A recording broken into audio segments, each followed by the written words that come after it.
Good evening, everyone. Good evening, everyone. Welcome to Talk the Ting. Talk the Ting.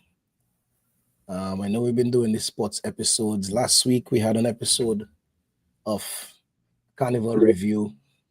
We talked a lot about the different events, and you guys can check out that video on our YouTube page. But tonight we have Tamika Jude with us, immigration attorney. Um, Somebody I know very well. You know. But this is a very prevalent and very important topic in society nowadays, especially in the United States, especially with the new administration that we have. Um, Before we go any further, Tamika, welcome back. Thanks. Yeah, man, thanks for joining with us. Don't want to make it too formal, but we want to, just have a conversation, speak a little bit about some of the topics that many people have questions about. And we're not going to go into any real specifics for anybody's individual case. So if you guys are watching and you guys want to get any specifics, you can reach out to Tamika for a consultation, and we'll give her time to plug, her thing at the end, her business at the end. But we want to just make sure that we also let everybody know that, we are opening the floor to questions from the audience, right? So anybody who has any questions, we'll open up sometime towards the end of the discussion. If you guys want to ask any questions and see how many of them we could get through without giving any personal information out there. With that said, follow us on YouTube, Instagram, Talk the Ting, BA. Like our videos, subscribe, and we're just trying to get the podcast going again, trying to get some good stuff, good conversations, discussing, and then also bringing some critical topics to everybody. So with that said, Tamika, how you feeling? How's everything? I'm fine. Everything is fine. It's just very hectic these days as so many people are worried. So many people are scared. So many people are actually getting picked up by ICE. And as immigration attorneys, we're seeing a lot more of enforcement on things that normally we would tell people don't worry about. Right now, it's like there are certain cases that we just can't file right now. Mm. So I guess we'll go into a little bit of that. And if anybody has questions, like I said, you are encouraged to participate. Put your questions in the chat. Post your comments based on the interaction. If there's anything that maybe I asked that anybody thinks that we should expound on, just ask. It's an interactive show, and we want people to participate. All right. So with that said, Tamika, I guess I just wanted to kind of start a little bit of talking about the immigration policy and the legal landscape right now in terms of the US. What are some of the changes we've seen recently, like you were just saying? So I guess the first question I have is, how have recent US immigration policies specifically affected people from the Caribbean? Well, people from the Caribbean are not usually the first targeted with immigration policies, but the policies that have been enacted now are affecting people across the board. I would not say specifically the Caribbean as yet.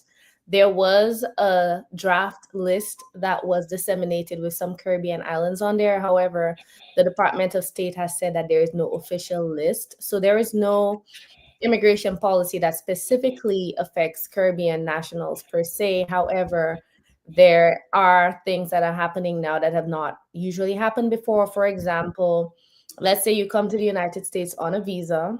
In previous times, previous administration, you could overstay, you get married to a US citizen, and then you'd be able, without an issue, to go to your interview and get your green card. Right now, to people who have overstayed visas, they are actually picking people up at the USCIS interview. So if you've completed that interview, you can get your green card. So what they're doing essentially is stopping you from doing that interview so that you not get your green card, which is something that we'd not seen happen before. Probably even with the previous Trump administration, it was not as aggressive. You did not see them specifically stopping you outside the building so that you cannot get a green card. Um, we're seeing a lot more scrutiny by CBP when people are entering the US. Even US citizens are reporting being harassed. They Mm. are taking people into custody if they check your phone and they see anti-Trump messaging. So this is something that is very worrying, that you can't even say anything bad about the president. And if you are a green card holder, they find a way, or if you have a visa, they find some way, some loophole in the law to say, this person is a threat to national security. So people have to be more careful now more than ever, especially if you're here without status. A lot of things like paying taxes. People paid taxes before they got this number called an ITIN, an individual tax identification number. Mhm. A lot of people have that. They're using that to work because it's the same amount of digits as a social security number. So people, when they apply for a job, they just put the ITIN and it runs just like a social, and they've been paying taxes. Now, this administration is making a deal with the IRS to get the names of everybody with an ITIN. There are Wow. citizens with an ITIN. However, the vast majority of people who even need an ITIN are people who are here without authorization. And to get an ITIN, you have to give all your information to the IRS, including your immigration status, including when you came. You have to give them where you live. They have your address, and you're filing a tax return every year, so they have your address. So this is something that we had not seen before, that the IRS had consistently said, no, we're not going to give it up. But now apparently they are in the process of reaching a deal. So that is something that is very interesting and does affect Caribbean people as well.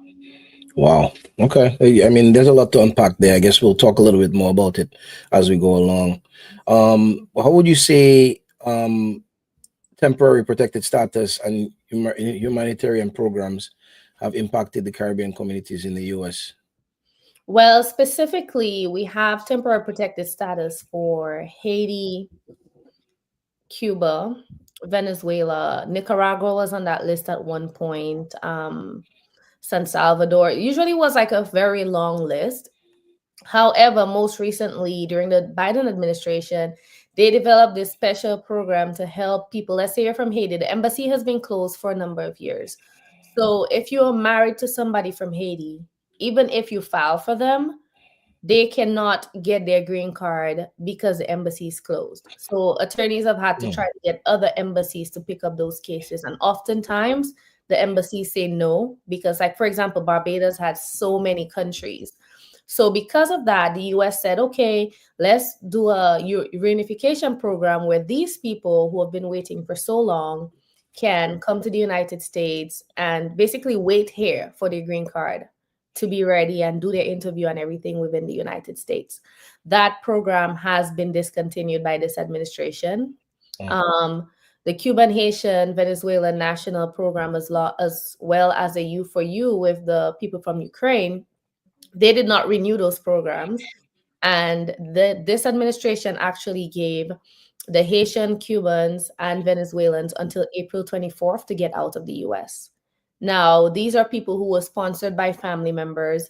So you had to give your taxes, you had to give all of your information to them so they can verify that you are eligible to sponsor that person. So these are not people who are going to be, getting food stamps or getting Medicaid.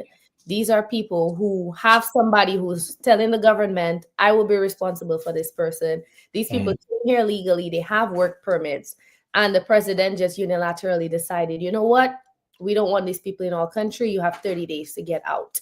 There is litigation on the matter right now, but with the last flight that was sent to San Salvador, the court actually said to bring these people back.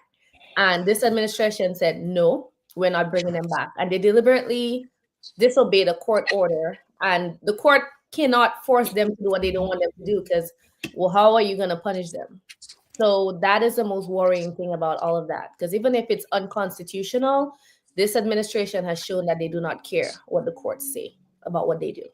Yeah, to that point, I guess just diving a little bit further into that. So that's something that I've noticed, a lot, right? So ICE picking up people, sending them to detention centers or places that they keeping people suspected of being here legally, and then judges kind of giving orders to release the people or stuff like that, and basically that's just being ignored. I guess you mentioned about I heard a story, and I didn't research it too much, so I don't want to talk about it too much, but about a plane full of Venezuelan people that was sent to another country or something, and I think the judges asked them to get the people back, and the administration is just basically not following the judge's orders. So, um, what is the thought there on that, though? I mean, from you as an immigration attorney, and I guess with your peers, what is the thought with that type of situation? I mean, it gets very frustrating because the legal system only works if people recognize the authority of the court. That's just it. So if the court says, bring these people back, and then the president says, well, the plane's already in the air, I'm not bringing them back. How can a court force the president? Like there has to be something in the law. That's why we have checks and balances, right? There are checks and balances, and the authority of the court is supposed to be respected.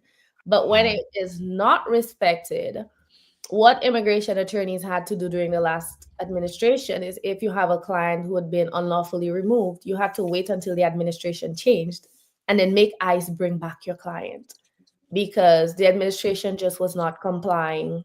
They were doing their own thing, their own policies.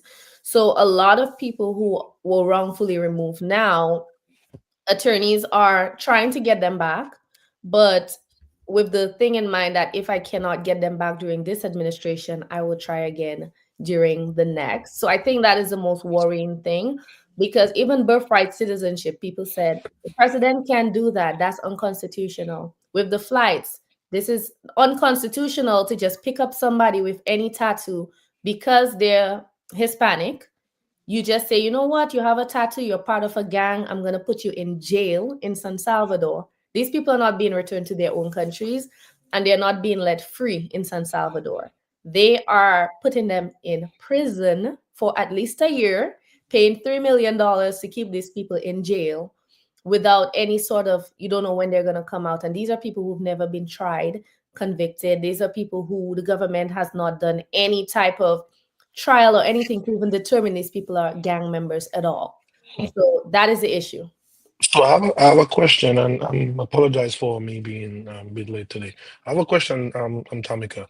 So with these immigrants being deported to a country which is not their country of origin, is that a completed deportation? Can we say that that person was legally deported? Yes. A Wow. deportation only includes being removed from the United States. There are people with something called cancellation, withholding of removal, right? Withholding of removal means we cannot send you back to your country. So let's say you come to the States and you say, I was in Cuba and they crucified me to a tree. Somebody saved me. I made my way to the United States. And they say, you know what, your case is not strong enough for asylum, but we will grant you withholding, so you will not be removed to Cuba. What this administration has done is, these people that have been allowed to stay because they could not remove them to their own countries, they are finding other countries who are willing to accept money to accept these people. Hmm. So Wow. deportation is just being removed from the US. It doesn't matter where they send Doesn't you. matter where you go. Madagascar, well, not Alaska. They can send you to Madagascar. They can send you to South Africa. They can send you anywhere they want. As long as that country accepts you, they will take you. They will deport you to that country. Oh, wow. Wow. This. I guess so. So with all of that, so I guess before we move on a little bit, how has the process changed, if at all? And that's a question from a viewer actually. So I just want to plug that. How has the process changed, if at all, since the administration regarding petition for immediate family? And if there's now, is there now an extended timeline on those type of petitions? Okay, so those petitions are right now being processed extremely quickly because they are giving everybody an interview. Now, there's people who filed cases in December who have an interview next week. There are people who Wow. filed cases in January who have interviews next month. And that is because they are trying to catch these people. And even if you're approved, if you're getting a marriage-based green card, their hope is that if you've been married for 2 years, then basically you get less than 2 years, you get a conditional green card, which means they have another opportunity to interview again. So that kind of throws out the window the thing of people, oh, I'll just get married to this person, stay with them for the 3 years, get my citizenship. That is like, they are, as long as you have not been married for a long time, they're interviewing you very quickly, because they want to, if they have to grant it, they want it conditional so that they can always take it back if they believe that things aren't the way that it's supposed to do. So right now they are interviewing people. They used to waive interviews before, but we have seen a lot more people with interviews. They have also said they're halting all petitions for people from countries like Haiti, Venezuela, Cuba, the people who came on that special parole program I mentioned earlier. They are halting those adjudications. So these people will be sitting in limbo for a while, which we don't know how long that while is. They're also not prioritizing national naturalization. So before, people say, oh, I filed for my citizenship today, and then by, a month or two, you have an interview. Right now, those applications are not their priority. So their priority is not for green card holders to become citizens. Okay. So I guess while we're talking about this, I do want to talk a little bit about some common myths and misconceptions, right? And I mean, obviously there are things that you're saying that I guess we kind of knew that could have been enforced, but maybe it was not enforced as much in the past, that that the current administration is enforcing. Well, what are some of the, I guess, I would say maybe the top two myths, I guess you could say, based on what you've seen right now going on, and what maybe what some of the two other top myths you could dispel? I think some of the top myths within the immigrant community is that if you have a pending case, that you are safe from being picked up by ICE. A lot of people think, oh, my paper's in, so ICE cannot pick me up. That is incorrect. As long as you are unlawfully present in the United States, having a pending petition does not change the fact that you are unlawfully present. And technically, they can keep you detained until a decision is made on your case. There is no rule that you have Wow. to be free while they make a decision. Now, like I said, some cases have been slowed down. So these people with slowed down cases, imagine sitting in there that long. So the hope is that people get fed up of sitting in detention, and then they do this thing called self-deportation. So they go to the detention centers and say, you've been here a long time. We spoke to your country. They're willing to take you back. Are you willing to self-deport? Sign this paper. So having a pending petition does not make you safe from enforcement. Having a work permit doesn't mean you're legally in the United States, because you can have a work permit and still be unlawfully present. What else? Another myth. There's so many things going on right now. I would probably say one of the top myths within the outside the immigration community is that the only people being affected by the ICE raids and stuff are people who've committed crimes and people who have come to the US illegally. That is a myth. There are people in removal who have green cards. There are people in removal who came with a visa. There are people actually being, they're trying to deport people now that ended up in removal because USCIS made a mistake. So one example of that is, if you have certain criminal convictions, you need a waiver to get your green card, right? Now, that waiver has to be requested by USCIS. It's not something that you yourself, I mean, you wouldn't know that they found you inadmissible until they tell you and you need a waiver. So there are people, let's say I know somebody who had a hit and run. She disclosed it on her application. They never said anything. 15 years later, she applies for citizenship, and they now say, oh, the officer made a mistake when you got your green card. They were supposed to have found you inadmissible, and you were supposed to have filed this waiver. So they that person in removal proceedings, and that So person had to go through all of that based on their mistake, not that the person did anything wrong. So let me ask you, I guess just to piggyback off that a little bit, removal proceedings. I guess from my clarification, I'm sure many people have that same thought. If you are here legally, right, and you get picked up, my understanding is basically they don't care what you have, what you don't have, right? They put you in a detention center and they look to get rid of you, right? That if you're here illegally. But in a situation like you were just mentioning with the young lady who was here legally and ran into a problem when she went to file for citizenship. In removal proceedings, do they give you time to kind of get your affairs in order and that type of stuff, or is that not considered? Okay, so removal proceedings doesn't necessarily mean that you're going to be deported. Um, right now, they are detaining a lot more people than they were back then.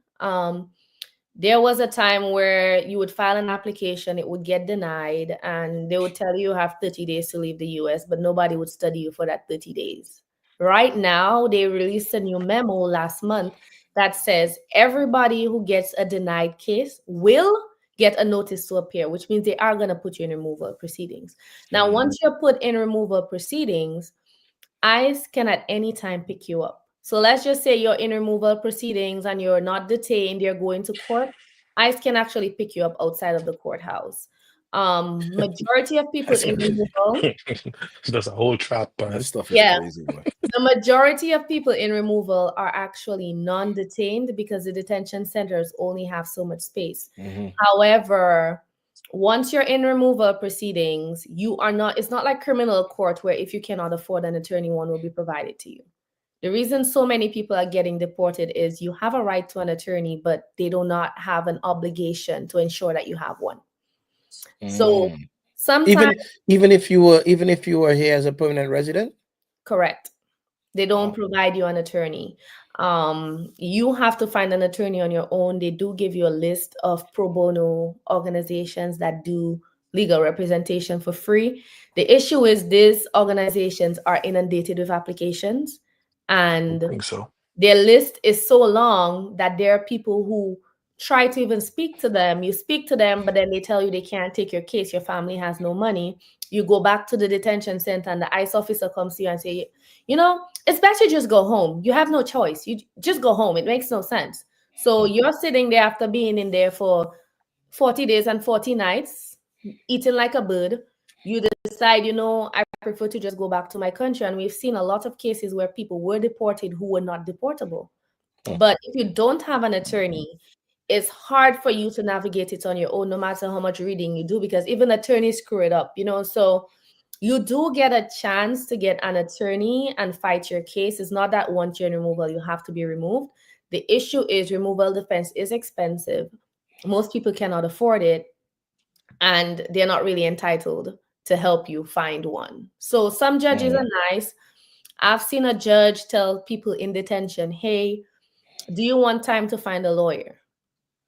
Some people say no because they've already determined that their case was hopeless. I've seen a situation where the judge asked a man, do you want time to speak to a lawyer? That man was married to a US citizen. He had no criminal history. He came with a visa, and he told the judge, no, I'll take the deportation order. And as an attorney, you're sitting there, but you cannot approach that person and be like, Yeah, hey, 'cause you're not. Yeah. like, oh, hey, look my number, because that's soliciting. So you have to sit there and just watch people's rights. Like I've seen people get orders of deportation for things that I was looking at it. I'm like, no, that is not a crime involving moral turpitude. This person is not deportable. This person should not even be here. But how can that person ask for their case to be dismissed if they don't even know that they have a valid case? So that is one of the issues why so many people are being removed. It's because of that. I can go on and on. Yeah. Yeah. Look at. So, I, I want to piggyback on something that you said. You referred to somebody that you knew who waited until 15 years later to apply for citizenship. Mhm. And I mean, many people don't apply for citizenship for many reasons. It's expensive or whatever it is. But what do you say to the people who just keep kicking that can down the road. Like, I'll apply for my citizenship next month. I'll do it before I go home next year. Because I'm pretty sure that had this person done that application during the last administration, even if there was an error, I would think that the last administration was more lenient to immigrants. And therefore, even if that's an error, maybe they would have seen it differently and not taken that as an opportunity to deport that or to attempt to deport that person. So what do you say to these particular groups of people who just figure out, oh, the green card is fine? Okay, so what I've seen, and I have every single time I've seen a green card holder removed for that's my son, I'm sorry. So you're apologizing for.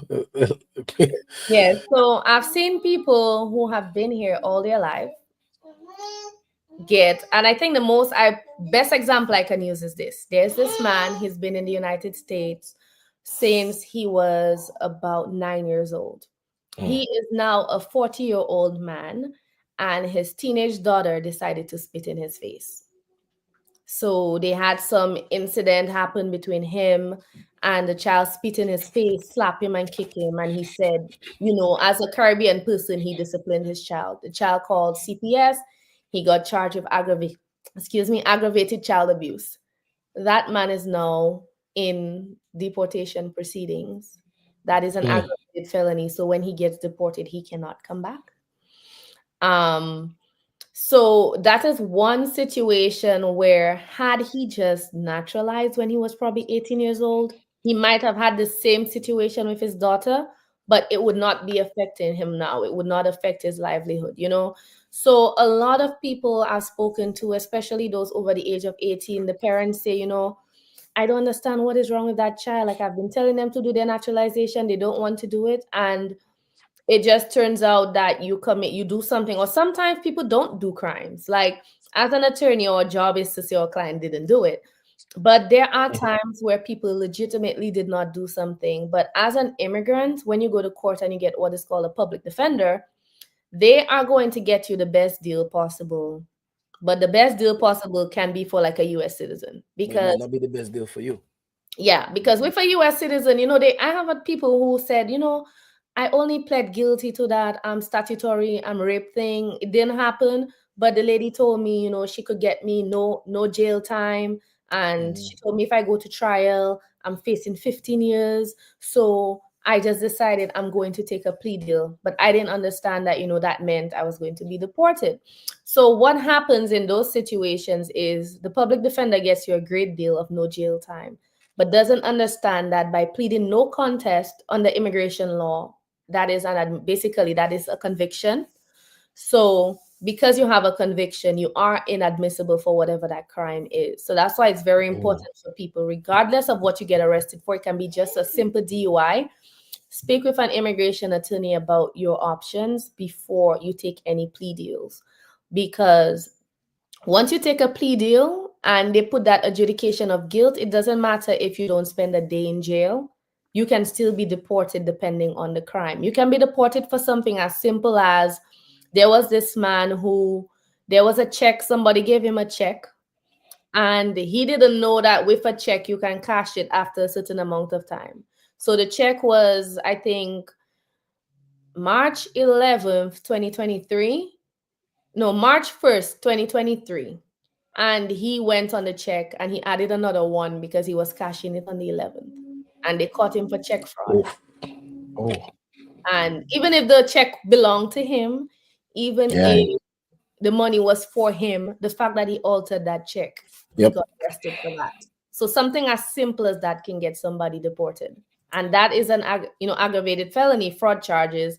And once you get those aggravated felonies, you can forget about ever coming back. Wow. Okay. So let's move on a little bit. We have a good bit of questions. So what legal protections, if any, exist for Caribbean immigrants? And one of the reasons why I think of that is because I know that in the Caribbean we have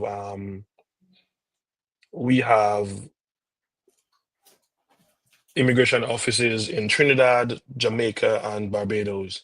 And from my experience, just speaking with people, that it's easier for these people to obtain access to the US um, than other Caribbean people, like for example Dominicans who have to go to Barbados or whatnot. I've seen situations where somebody from Jamaica, it's pretty easy to get a visa to come to the US. And then some Dominicans may have to try one, two, three, four times. So on the back end, is there any sort of protection for illegal immigrants from the Caribbean up here? With regard to the visa question, I will tell you that Jamaica is one of the toughest embassies, and the Caribbean people we see at the border are Jamaicans. Oh, Jamaicans are living all the way in Jamaica and coming through Mexico to come to the US. Hmm. So I will tell you, it's not as easy for them to get visas, even but they married. make it seem so. No, it's a fight. It's a fight. You know, some people get lucky, but a lot of people get rejected, and a lot of people are coming from the border. There's a lot. There's a huge Dominican population that comes without inspections. I've never seen a Dominican come through the Mexican border. I've seen Dominicans take a boat and go through Tortola. I know backdoor is part of our culture, but in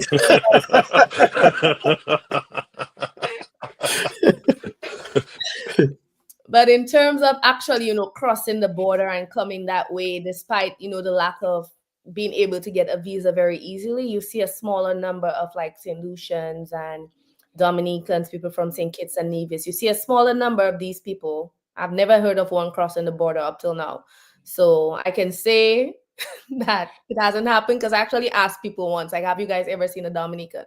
So that being said, it is difficult for people from those countries because Jamaica, no offense to Jamaicans, I have lots of Jamaican friends, but in the immigration world, they are known as one of the they are known as the scamming capital of the Caribbean.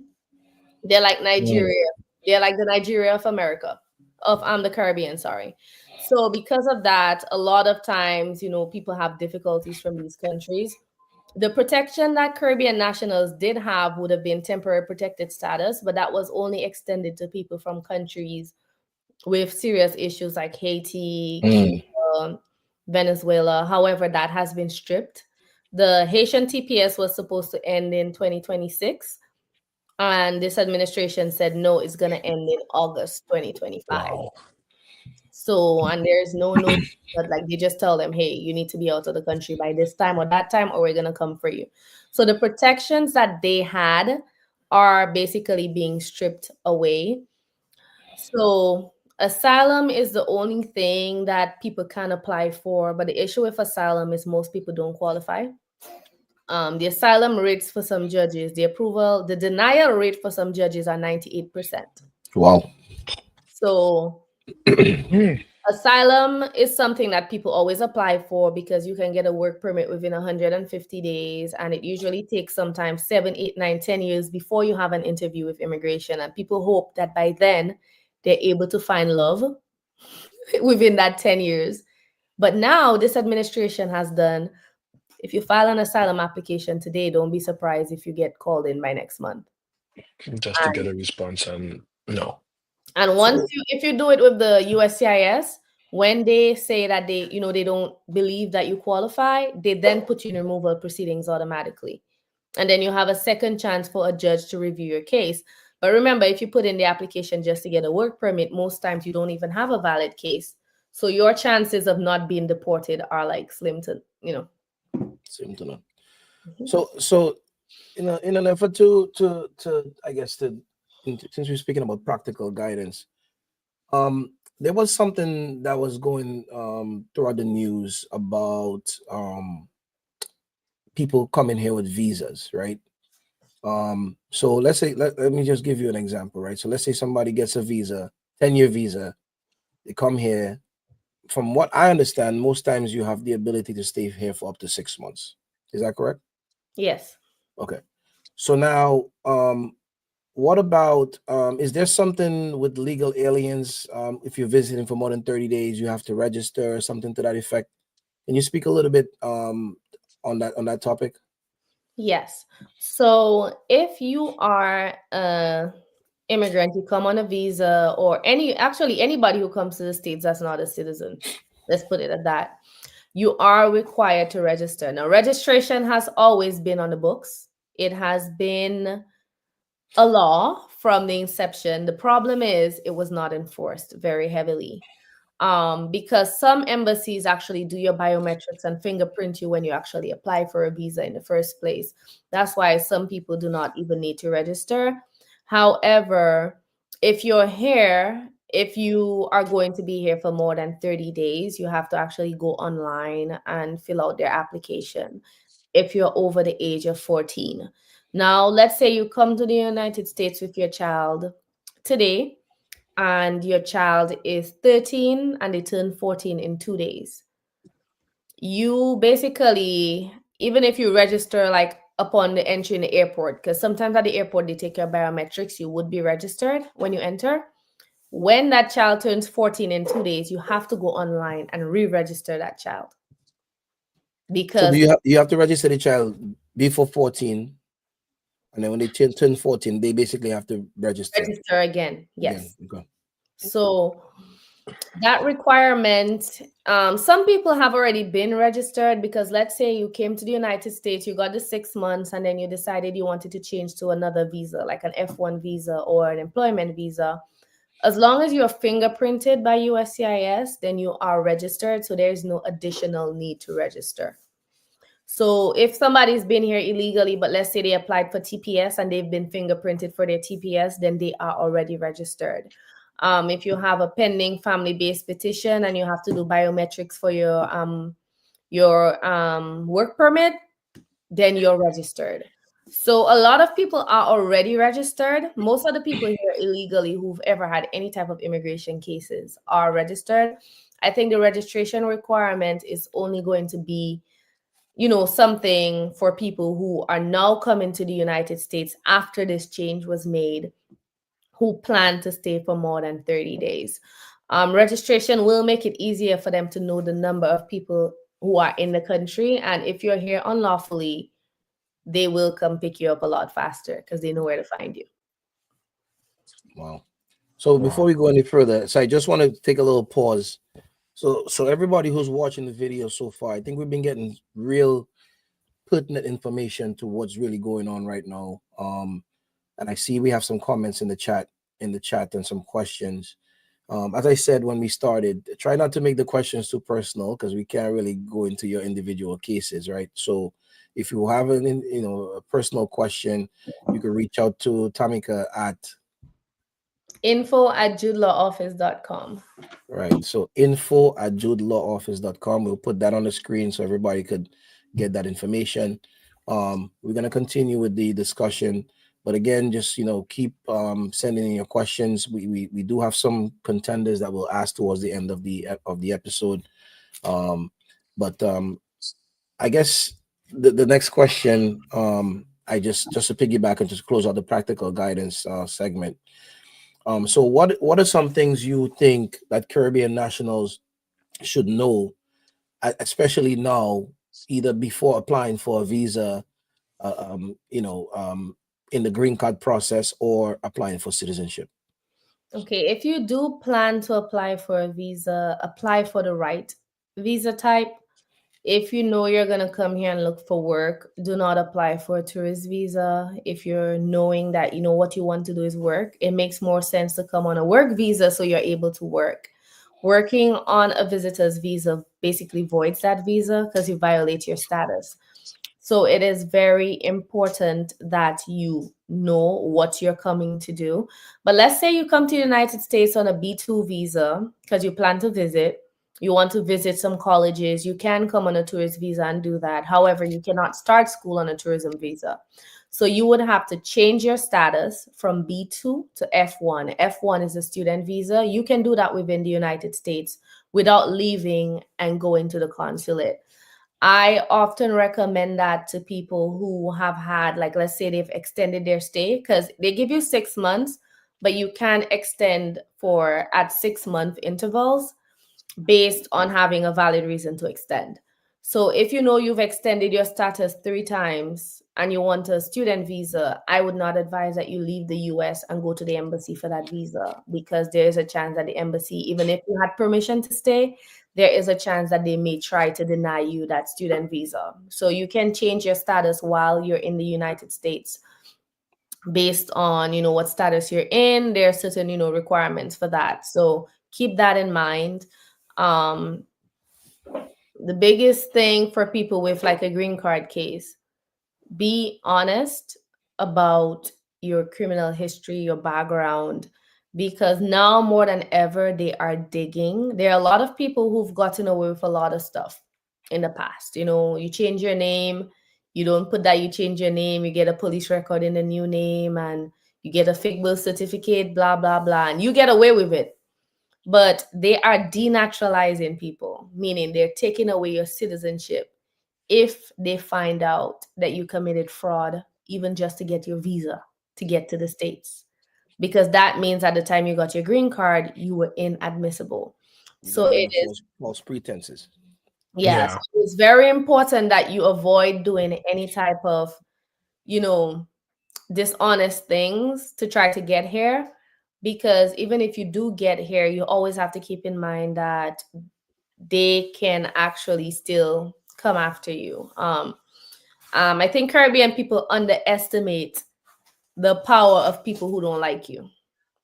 Hmm. Yes, the US government will not act on a tip from Tom, Dick, and Harry. But right now, their directive is to investigate every single tip. So before, people would put in tips on the ICE thing, and they put it down because everybody started reporting Elon Musk. So they took down the tool. They took it down, but it's back up. They are taking calls again. And I have actually done what is called a Freedom of Information Act request for people. And most recently, we did one for somebody, and we couldn't understand like what was going on with the case. And it turns out the same person that was in our office trying to help him figure out what happened to him was the person who gave ICE the tip. Ooh. That was the person Boy. who sent, and we found the name written on the back of like on one of the documents they sent. We found the name, and we found like 'cause sometimes the officers write notes on the paper and they Mhm. forget to redact it. There've also been situations where your wife is there with you going to all the interviews, pretending to be so happy. Meanwhile, she's sending a letter to immigration to say you marry her for papers, but she will be in the lawyer office with you saying, I cannot believe what's happening. I don't know why they took my husband. Like, you know why they took your husband. But just be Boy. careful who you share your information with.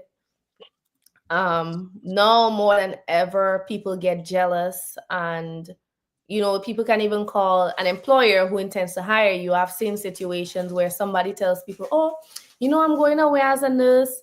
I got into this hospital, that hospital, and then that person will call the hospital and say, oh, this person used to work at PMH and they violated patient confidentiality and blah, blah, blah. Like, employers, when it comes to those type of things, it is very easy for them to just tell you, okay, we're no longer interested, but they won't tell you why. They won't tell you why.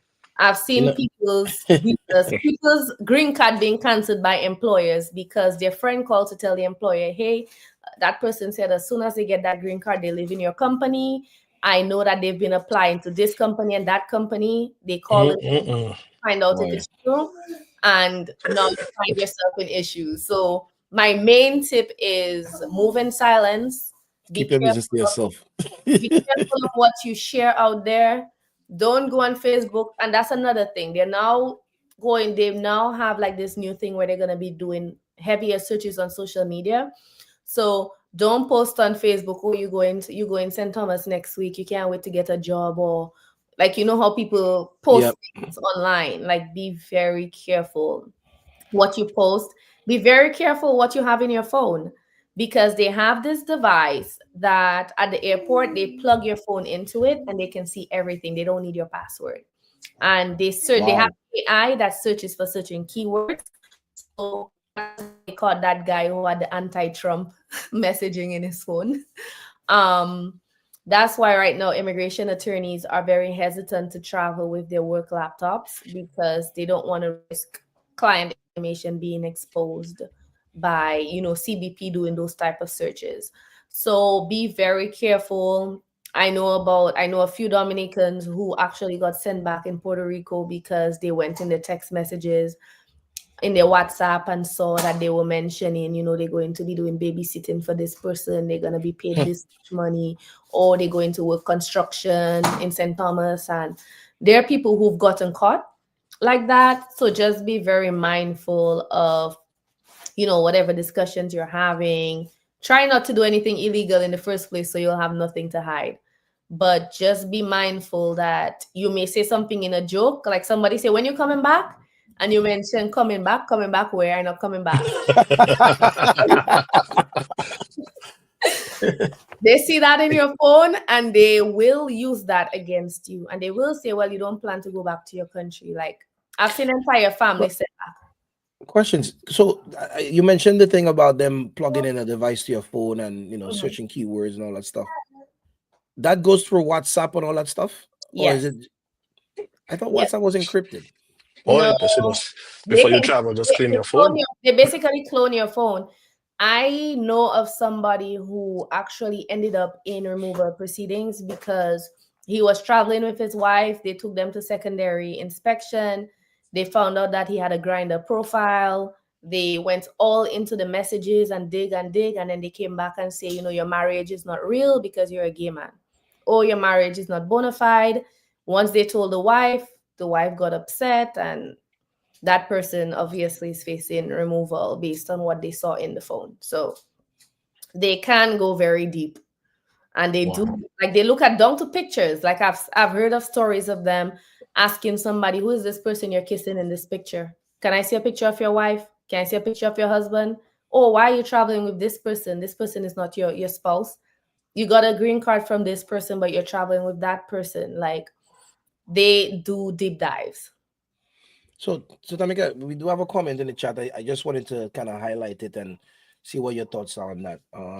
So Henny was asking, what about advice about discussion about countries like Israel or Hezbollah and like that type of thing? Is that something that, you know, you, in terms of what you know or what you've heard, is that something that could also affect you or be used against you? Yeah. Pretty much, yes, especially since I don't know if you guys saw this guy who first they thought he had a student visa. So they said they were going to revoke his student visa. And then they found out that he had a green card. Now they're trying to revoke his green card and trying to use this arbitrary standard of they have a reason to believe that it is not in the US best interest for that person to be in America. There is no such provision under immigration law. However, if they feel like your sentiments are in a certain direction, they can target you. People, like, you know, participating in protests. I mean, that is very relevant for Dominicans because we recently had a protest that is still, you know, they're still arresting people. But think of it on that scale, because students who attended that protest who want student visas, I'm hearing their visas are being revoked. So those type of things are like really serious. People from these countries face a lot of scrutiny, like from Israel. Like when you're from these places, you face scrutiny at the airport. They had a travel ban before. The travel ban is not in effect. However, the scrutiny that people face based on the country of origin is still very real. Okay. All right. So, man, we might have to do a part 2 because there's so many questions and so many parts to this immigration situation. But let's move on to the broader social and economic impact. And one of the questions we have here is what are the challenges that Caribbean students and professionals face when seeking either study opportunities or job opportunities in this current immigration landscape? Well, right now, I have seen where employers, and that draft list caused more issues than anything, because now for people who are from countries on that list, Caribbean people, employers are now basically saying, hey, based on what's going on, we don't want to spend all this money to try to apply for this for you. And then you're basically on a ban and we waste this money.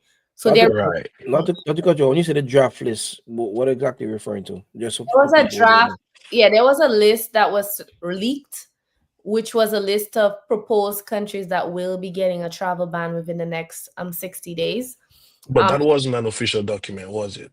It was not an official document, but like everything else that's leaking, it was It leaked comes from somewhere. against fire. So Right. these employers, while it's not an official list, they are treating it as if it is official. And they are saying that until they get some sort of guidance, like an official something, like, hey, this is the real list, they are basically rescinding offers or putting offers on hold for Caribbean people whose countries ended up on that list, because once they file the green card, it's a very expensive process, and it's something that is a big investment for these companies. So it's getting to a point where these companies are really, a lot of people are working for companies on their OPT and stuff. And then the companies say, we're not willing to sponsor. Like, because of the current immigration climate, the employers are getting scared, and they just feel like it's just too much uncertainty, and the money that is going to cost them to do this. Like, on average, those petitions cost them what, $10,000 to $15,000, and these people have sometimes 20, 30, 40, 50 people applying for. So when you multiply that, you understand why they may be a bit hesitant. So a lot less companies are offering sponsorship than before.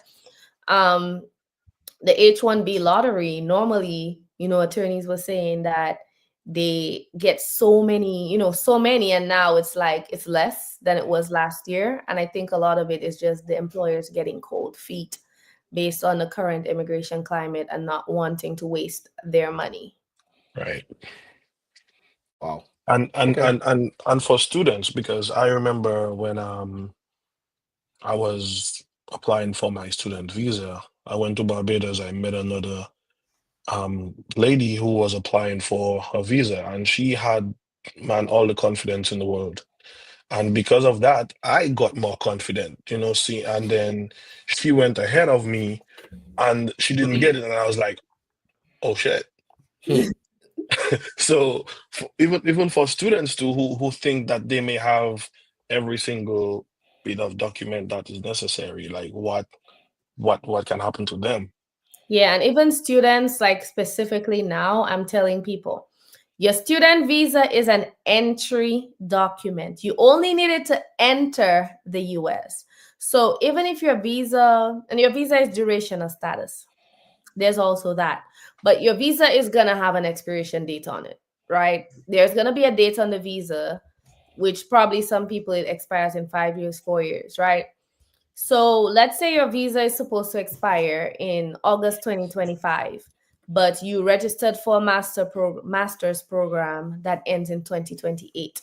There is no need to leave the US to go to Barbados to try to get a visa, because guess what? They're denying people when they go for the extensions. And then there are people who have been in the States for a while, but now cannot return to finish their degrees because they were denied their visa. So you need to be very careful. It's an entry document. If you're here for school, if you don't renew it, then of course you can't travel, go back and forth on the visa, but you have to see, is it worth the risk of not being able to come back? You're able to stay here and study. There are 50 states. There's 50 places you can go. You don't need to travel outside of the US per se. If you have an emergency, that's different. But for the people renewing just so they can go on vacation in Mexico and Jamaica, you can do that when you're done with school. Okay. So before we go any further, we're going to go into a little bit of a Q&A and just kind of review some of the comments we've seen to kind of close it out.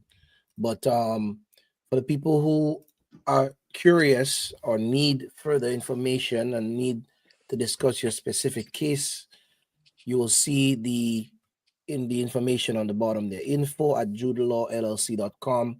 I know, like I said, So take up the LLC, just Jude Law Office. Oh, Jude Law Office. Okay, I apologize for that. So judelawoffice.com. Okay. So let me just share that again. So yeah, info@judelawoffice.com. Again, your specific situation, it might not be something that you want to put out there. I kind of thought we would have a lot more questions, but I'm thinking about it. I think people maybe don't want to put out their personal things, too much in out there. So reach out. But in terms of Q&A, we do have a couple comments that I guess I just wanted to go over. Somebody asked, what happens if someone gives birth on a tourist visa during this administration? Is that Nothing. nothing? There Because that was is. one of the things that Trump said he was That was gonna one of get the rid of. first things that he spoke about. Yeah. Yeah, birthright Yes, he citizenship. did sign the executive order, but that executive order is currently tied up in litigation. So until the court makes a formal decision, nothing can happen. So people are giving birth to US citizen children as we speak. Just be mindful that when you come to the United States and have a child on your visitor's visa, you may not be renewed for another one in the future. Okay. And that's interesting because I've heard situations where women who gave birth in the US, obviously that child is a US born citizen. Sometimes they and upon their return, some of them are denied entry even with a valid visa. And I've even heard situations where one of the reasons for these women not being given access to the US is has to do with the medical bill that was incurred upon giving birth to that child.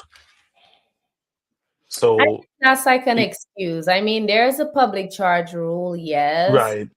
but they are just against birth tourism. They're trying to discourage people from coming here just to give birth to a child. I understand the rationale behind it because Hmm. that child is a US citizen. That child never gets to live in the United States. That child never gets to benefit from the US system. But then these same people will file taxes for those kids that don't even live in the States.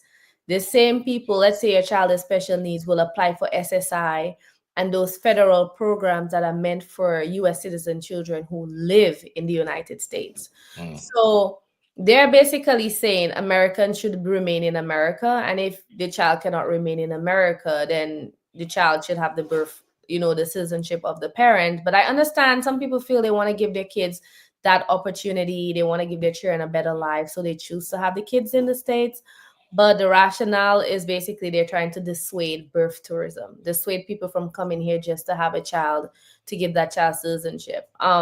It's interesting that the French, you can go, if I go to France right now and I have a child in France, my child is not a citizen Mhm. of France.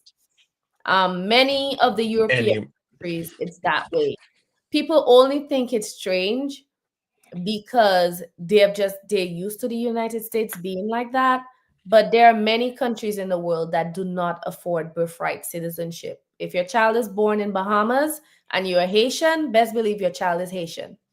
And for that child to be a Bahamian citizen, they actually have to, at age 8, they have to, between, I think it's between 18 and 21. I don't remember the exact number, but they have to actually apply to become a citizenship. They have to claim that citizenship and they have to have been raised in the country to be a citizen. And I think it kind of makes sense for somebody to actually be a citizen of where their parents is from, because realistically my son is a Dominican.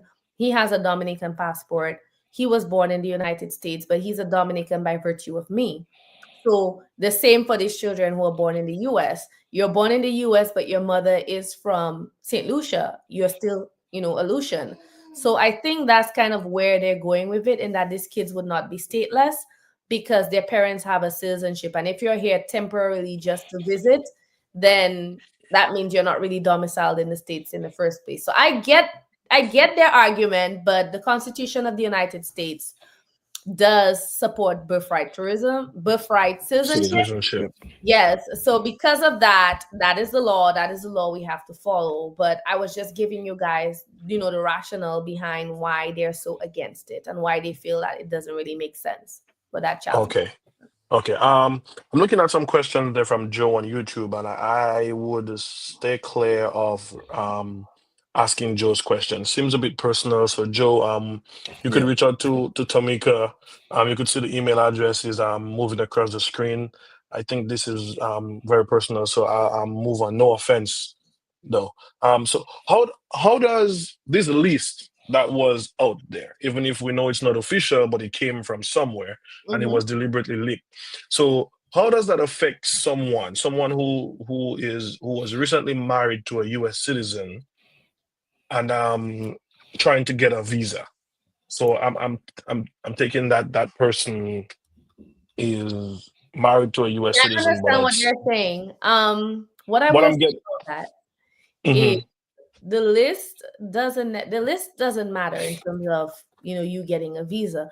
What matters in terms of you getting a visa is you have to somehow convince them that even if you're married to a US citizen, that you're getting a visa just to come and temporarily To visit, visit. not Yep. to remain permanently. um, Right. so that is where you're gonna face a challenge. It's less about your country being on the yellow list. If you're talking about an immigrant visa, then being on the yellow list should not affect anything for you. With regards to countries, and some countries do face extra scrutiny. A lot of African countries, it is a lot harder for them to even get marriage based. Like, they require so much more evidence from them than they probably would require from a Dominican. I had a Nigerian case once, and the age difference was, I think he was in his 20s and his wife was in her 60s. And these people had to jump through a million and one hoops. I've had Indian clients who, there was this young guy, I think he's in his 20s, his wife was probably in her 40s, 50s.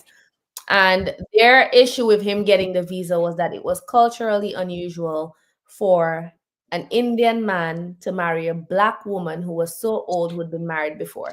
So a lot of it is a lot of, it's kind of racist. It's borderline racist what And they that's the US immigration coming to that conclusion about people's culture. Sounds Yes. like that.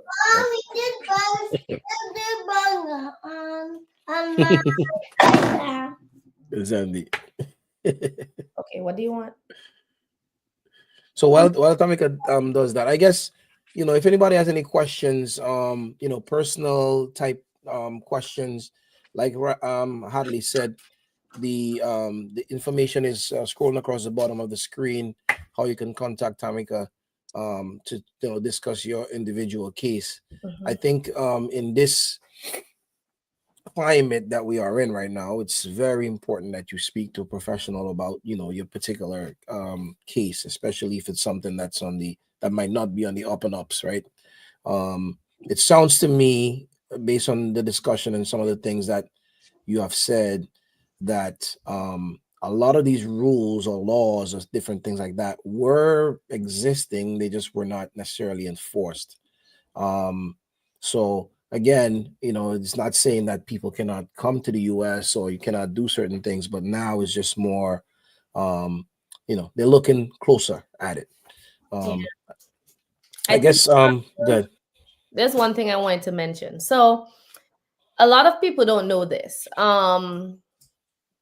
If you're a green card holder, by law, you're required to carry your green card with You, you. I went to ask you that earlier and I completely forgot. So thanks for bringing Yes. that up. Yep. So as a green card holder, you're actually, just like if you're driving, your driver's license, if you're driving, you're required by law to carry your driver's license. Now, how many times have we forgotten our driver's license at home, right? But it's only an issue if you get caught. So you're gonna see people who you're gonna tell, hey, you need to walk with your green card, who are gonna tell you, oh, I don't want to lose my green card. What if I lose my green card? Oh, I've never carried my green card and I never had any issues. But what happens that day when ICE stops you So and they so ask does you it about your stuff? They're not gonna just take your word for it. Yep. right.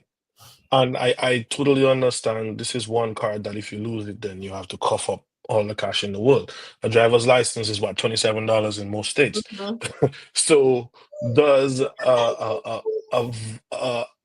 clear photo of your green card, will that suffice at the time? Okay, so this administration is taking the law very literally. Very literally. Yep. And the law itself says you have to have it with you. The law doesn't say you need a copy of it. It doesn't say you need a picture, because there are people who did a photocopy, they cut around it and they laminate it and they walk with that. That is not a valid green card.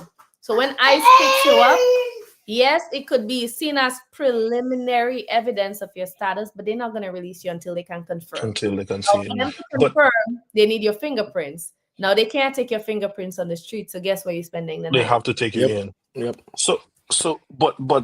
But for the naturalized citizens now, Mhm. what happens? Now I'm a citizen. I just Well, run the place. So But What's the they- but immigrant? so now hold on. So before Tamika answer that, because I was gonna piggyback on that, Hadley. You and I thinking the same thing. So I think at least what I did, what I've been doing is when I got my passport, I also got a passport card, and I go everywhere with my passport card, everywhere. Just like I have my driver's license, I have that with me, especially since the last, since Donald Trump won the last time and stuff. I just kind of thought, like, if these guys stop me, what do I have to really prove to them? Because a driver's license does not really gonna work, because in some states like New Jersey, New York, Yeah, illegal immigrants have driver's license, driver's right? license. Yeah. So that's really not gonna help you. So I don't know if Tamika, if you have anything else, but that's one thing that I've been doing. But for citizens, and that's another thing, citizens are not required to carry any proof of their citizenship. Your word of "I am a citizen" is sufficient. Now, the only time it becomes problematic is if Mhm. they don't believe you. Now, guess what? There are lawsuits for people who are US citizens who have been detained, and you can get between 50 to 100,000 per day that you are falsely imprisoned. All right, As I So gotta long they as leave. still, I gotta so leave the they card at still, home. that you're yep. a citizen. So I they gotta leave the still card. take I that gotta leave the card at chance. home. So they still take that chance, knowing that a lawsuit can come out of that. They still take They that chance. really rarely detain, like, it's very, I guess, racist. But if you don't look like if you have an accent, if you're Hispanic, you tell them you're a citizen, they are least likely to believe that you are a citizen. However, generally, just saying that you're a citizen will basically get them to back off unless they have, some vendetta, or like they have a reason. Like, let's say you're arrested or something, they feel like, oh yes, we want to deport that one, so of course they're not going to take my word for it. But if I'm just walking down the street and an ICE officer approaches me and I say I'm a citizen, the officer in most cases is not supposed to detain you. That's why the US citizens who are being detained are getting so much money out of them, because they're not supposed to. Like when I went to the airport, I was traveling once and I couldn't find my passport. I had it, but at the time, I thought I had left it on the plane because I could not find it. The officer just told me to come. I went to the back. He asked me for my name. I put my finger on that little thing. I have global entry. So he just checked. He said, okay, Jude, you're good to go. That was it. I didn't So have any long issue, because once you're naturalized, a naturalized citizen, it is easier for us to prove that we're citizens than people born here. So the people born here, what they're gonna walk around with their birth certificate? Yeah. and their fingerprints are not in the system. No, Yeah, it a is lot of them, not, yeah. unless they have had any type of immigration. So these are the people, when you hear of citizens getting deported, these are the people getting deported. And the average American, a lot of people don't know this. Now, as a Dominican, it's gonna sound weird to any Caribbean people on here. But I don't know if you guys are aware that Americans do not keep their birth certificates. Adults, Americans, every time we have to do a green card case, we have to send them to apply for one. That is not a vital document that they even, because for us, we always have our birth certificate because we need it for something. For them, they really don't. Some of them don't even own a passport. So Yeah. imagine you don't own a passport, you don't have your birth certificate, Yep. and How then I you from? Yep. you know how long it's gonna take for them To to prove. verify Yep. you're a citizen? Yep. Because now your family has to go apply for the birth certificate. Now, some states, only certain people can apply for your birth certificate. So if you don't have somebody who is able to apply for your birth certificate, then you're sitting there while they're trying to verify you. And there have been situations where people claim they were born at home by a midwife, And then those midwives are convicted of fraud because they were giving Mexican babies US birth certificates. So even then, So they are Oh God. yes, they're convicting people. I know somebody who said that they have a US citizen client who cannot get a US passport because the midwife who signed his birth certificate was convicted of fraud and he was put in removal proceedings.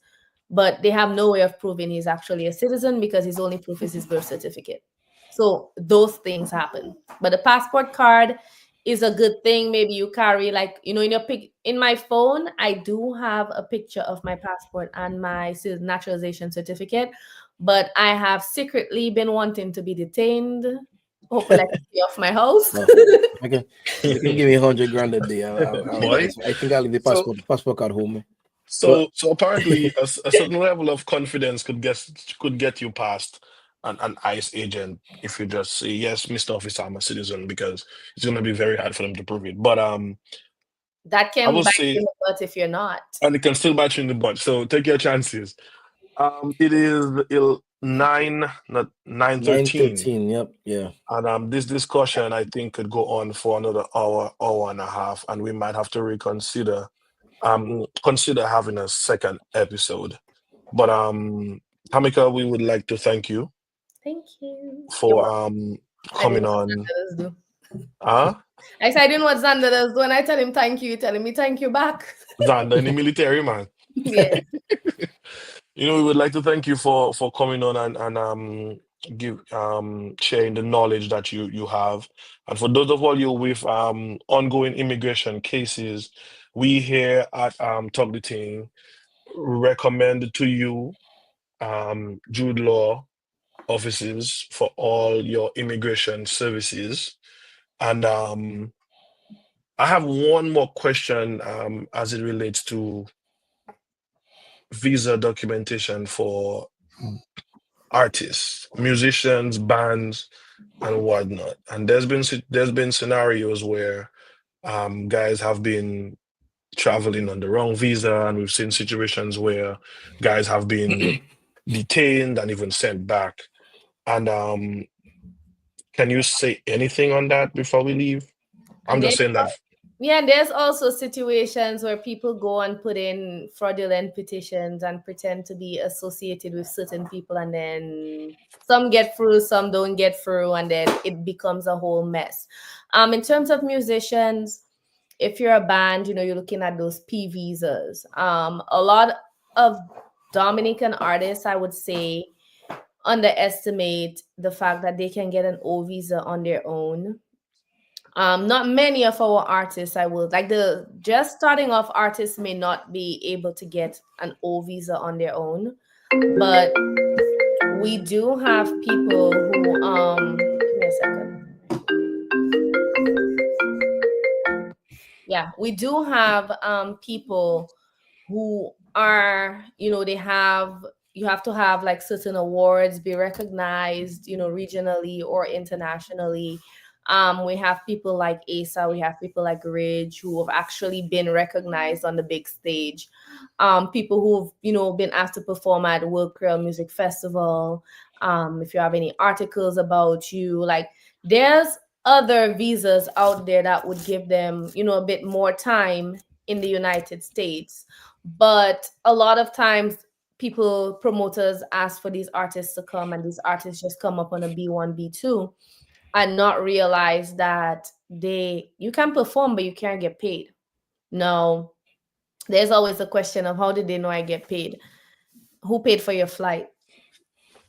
Who in their right mind would pay for their own flight from Dominica to come and play in the United States, pay for their own hotel, and not get You like would be surprised. you have to need exposure very badly to do that.